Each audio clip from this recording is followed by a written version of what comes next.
ओम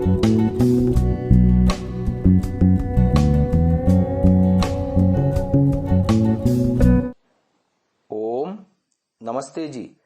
31वीं श्रव्य कणिका दयानंद दिवाकर, लेखक आदित्य मुनि जी, वानप्रस्थ। योग के मुख्य विघ्न 9 जिनकी चर्चा हमने गत श्रव्य कणिका में की, और अब कुछ और उपविघ्नों को भी बताते हैं। इन 9 अंतरायों के अलावा चित्त में विक्षेप उत्पादनकारी 4 प्रकार के विघ्न और हैं। ये विघ्न भी साधक को उत्कर्ष से वंचित रखते हैं। ये 4 विघ्न इस प्रकार हैं: दुख, दौर्मनस्य, अंगमेजयत्व और श्वास प्रश्वास। सूत्र है योग दर्शन प्रथम पाद यानी समाधि पाद का 31वां। दुख दौर्मनस्यांगमेजयत्व श्वास प्रश्वासा विक्षेप सह भुवः। ऋग्वेदादि भाष्य भूमिका उपासना विषय में ऋषिवर दयानंद इसके विषय में यह व्याख्या करते हैं: दुख की प्राप्ति, मन का रुष्ट होना, शरीर के अवयवों का कंपन, श्वास और प्रश्वास के अत्यंत वेग से चलने में अनेक प्रकार के क्लेशों का होना, जो कि चित्त को विक्षिप्त कर देते हैं, ये सब क्लेश अशांत चित्त वाले को प्राप्त होते हैं, शांत चित्त वाले को नहीं। पहला है दुख। आध्यात्मिक, आधिदैविक और आधिभौतिक, इन 3 दुखों का नाम ही त्रिताप है। शारीरिक और मानसिक पीड़ा का नाम ही आध्यात्मिक दुख है। दूसरे प्राणी से प्राप्त दुख का नाम आधिभौतिक दुख, और प्राकृतिक दुर्योग से प्राप्त दुख का नाम आधिदैविक दुख है। प्रथम समुल्लास सत्यार्थ प्रकाश में ऋषिवर दयानंद इन तीनों दुखों की व्याख्या इस प्रकार करते हैं: इस संसार में 3 प्रकार के दुख हैं। एक आध्यात्मिक, जो आत्मा, शरीर में अविद्या, राग द्वेष, मूर्खता और ज्वर पीड़ा आदि होते हैं। दूसरा आधिभौतिक, जो शत्रु, व्याघ्र और सर्पादि से प्राप्त होते हैं। तीसरा आधिदैविक, अर्थात जो अतिवृष्टि, अतिशीत, अति उष्णता, मन और इंद्रियों की अशांति से होता है। दुख के बाद अगला विघ्न है दौर्मनस्य। त्रिविध दुख या ताप से पीड़ित होकर साधक कभी कभी किंग कर्तव्य विमूढ़ हो जाता है, चित्त दुख के कारण अभिभूत हो जाता है, इसी का नाम दौर्मनस्य है। तीसरा है अंगमेजयत्व।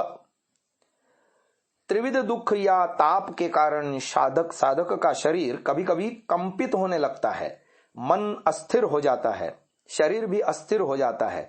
इच्छा के विरुद्ध इस प्रकार के कंपन साधक को अभिभूत कर देते हैं। और चौथा और अंतिम है श्वास प्रश्वास। दुख के कारण साधक के श्वास प्रश्वास भी चंचल हो जाते हैं। इनके चंचल होने से योग साधना चल हो जाती है। प्राणायाम के द्वारा यह श्वास प्रश्वास का क्लेश दूर हो जाता है। अब बात करते हैं उपाय समूह की। इन सब अंतरायों और विघ्नों को दूर करने के लिए बहुविध उपाय हैं। ऋषि पतंजलि ने एक तत्व के अभ्यास का आदेश सर्वप्रथम दिया है। तो एक तत्व का अभ्यास क्या है? इन दोनों अंतरायों और विघ्नों के निवारण के लिए किसी अभिमत, मनोरम या प्रीतिकर तत्व का ध्यान करना चाहिए। ध्यान के समय मन दूसरी किसी वस्तु के प्रति धावित न हो, इसको ध्येय वस्तु में ही आबद्ध रखना चाहिए। इंद्रियों की किसी विषय वस्तु यानी शब्द, स्पर्श, रूप, रस, गंध पर चिंतन करना निरापद नहीं है। इससे विषय वस्तु के प्रभाव के कारण मन चंचल भी हो सकता है। भगवान के गुणों पर ध्यान जमाना ही निरापद है, लेकिन स्थूल से सूक्ष्म की तरफ जाने का ही विधान है। भगवान द्वारा रचित इस विराट, विशाल और विस्मयकर विश्व के समग्र स्थूल रूप में ध्यान करने का विधान है। मनुष्य रचित किसी वस्तु पर ध्यान से विपरीत फल होता है। ऋषि दयानंद ने सत्यार्थ प्रकाश एकादश समुल्लास में इस विषय में ऐसा लिखा है: जब परमेश्वर सर्वत्र व्यापक है तो किसी एक वस्तु में परमेश्वर की भावना करना, अन्यत्र न करना ऐसी ही बात है जैसे कि चक्रवर्ती राजा को सब राज्य की सत्ता से छुड़ा के किसी एक छोटी सी झोपड़ी का स्वामी मानना। देखो यह कितना बड़ा अपमान है। वैसा तुम यानी मूर्ति पूजक परमेश्वर का भी अपमान करते हो।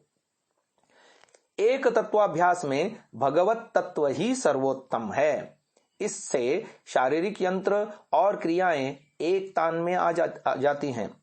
शरीर और इंद्रियों के द्वारा भगवान के आदिष्ट कर्म करने से और उनके प्रति लक्ष्य रखने से एक तत्वाभ्यास हो जाएगा। आसन, मुद्रा और प्राणायाम आदि के द्वारा शरीर, मन और श्वास प्रश्वास आदि को स्थिर करने से चित्त का विक्षेप नष्ट हो जाता है। भगवान के प्रति श्रद्धा भक्ति नहीं रखने से ईश्वर तत्व या एक तत्व लाभ करना कठिन है। जो कुछ हो, ईश्वर में एक तत्वाभ्यास करना ही सर्वोत्तम है। इसका सूत्र हमें मिलता है योग दर्शन समाधिपाद में 32वां। तत्प्रतिषेधार्थम एक तत्वाभ्यास।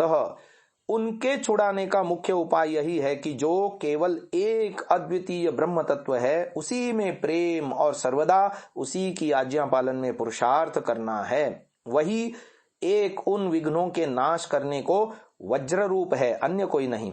इसीलिए सब मनुष्यों को अच्छी प्रकार प्रेम भाव से परमेश्वर के उपासना योग में नित्य पुरुषार्थ करना चाहिए कि जिससे वे सब विघ्न दूर हो जाएं। यह लेख था महर्षि दयानंद जी के द्वारा ऋग्वेदादि भाष्य भूमिका उपासना विषय में। अब अगली बात आती है चित्त की प्रसन्नता। चित्त की प्रसन्नता आने से भी मन स्थिर हो जाता है। चित्त की प्रसन्नता के लिए ऋषि पतंजलि ने विधान किया है, मैत्री, करुणा, मुदिता और उपेक्षा की भावना करो।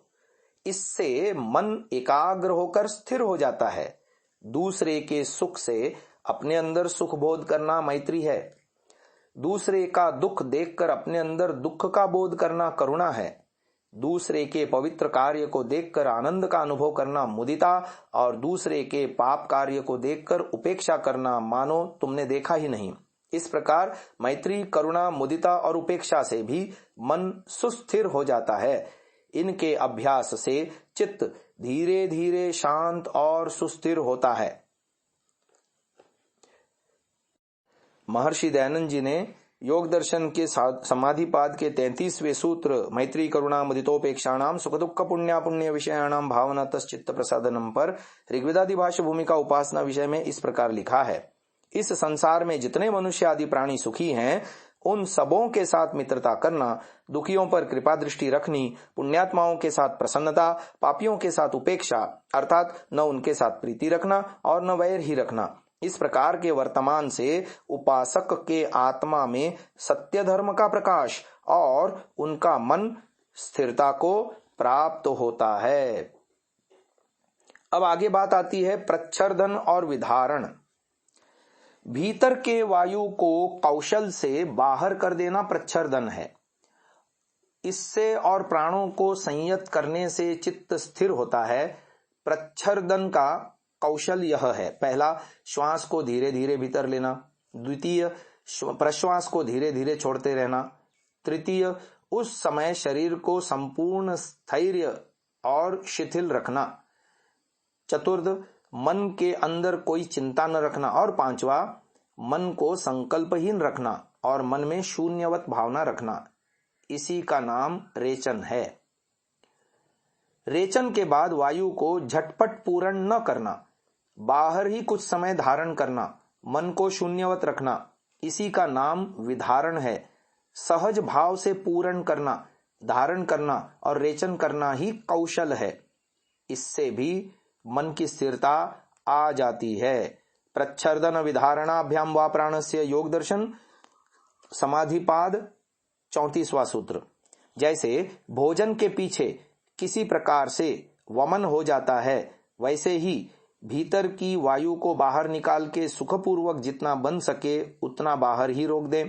पुनः धीरे धीरे भीतर लेके पुनरपि ऐसा ही करे। इस प्रकार बारंबार अभ्यास करने से प्राण उपासक के वश में हो जाता है और प्राण स्थिर होने से मन स्थिर होने से आत्मा भी स्थिर हो जाता है।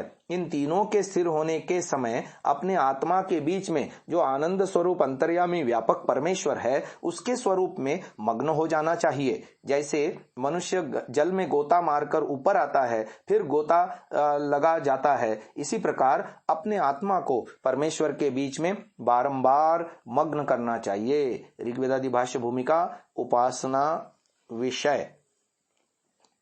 आगे बात आती है ज्योति ध्यान। मन के अंदर स्वच्छ अनंत आकाश के सदृश विराट और विशाल ज्योति का ध्यान करना। मेरी सभी दिशाएं ज्योति से पूर्ण हैं।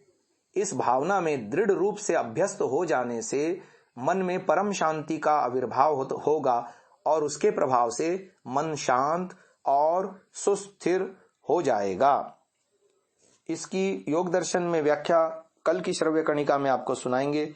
अब इसे यहीं विराम देते हैं। ओम।